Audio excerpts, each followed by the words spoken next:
All right, let's get started on 7.5. So there's a couple things to remember when you're undoing inequalities with multiplication and division. Biggest thing is when you multiply or divide by a negative, you need to flip that inequality sign, okay? You need to remember to do that.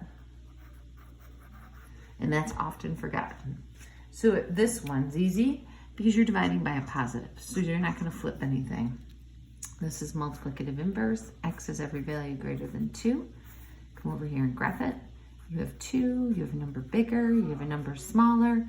It doesn't have the equal sign, so it's open. X is first, so it tells you it's everything greater, so it's everything to the right. When you check it, just go ahead and pick a number greater than 2. 10, always try to pick an easy number, okay? And you get 9 times 10 is 90, and 90 is greater than 18. It checked. So let's skip down to question number 5. Number 5 is with division. There's a couple of important things going on in this problem. Okay, first of all, acknowledge the fact that you're going to be multiplying both sides by a -4. And because you're multiplying by a -4, that inequality sign is going to have to flip. So it's going to go from a greater than to a less than or equal to. So we'll see how it flipped right here. And it's because of this. This will cancel that.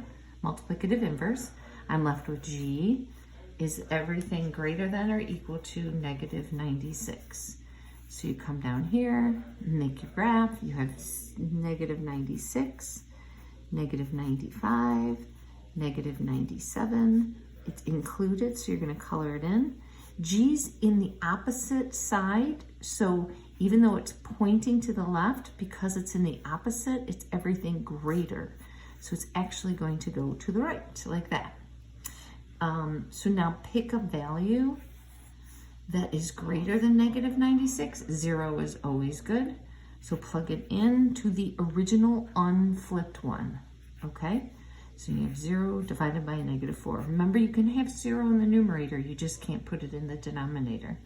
So then you're going to end up with 24 is everything greater than or equal to 0. And it checks. So just need to really be careful on problems like these where you have to flip the signs. And when I look through it, I can see you're going to flip 5, you're going to end up flipping 7, you're going to end up flipping 9, you're not going to flip 11, you're not going to flip 13. So pay attention to the ones that you are going to flip. It's only when you are multiplying or dividing by a negative value that you have to flip the signs, okay? And then be careful how you're graphing your solutions. Good luck.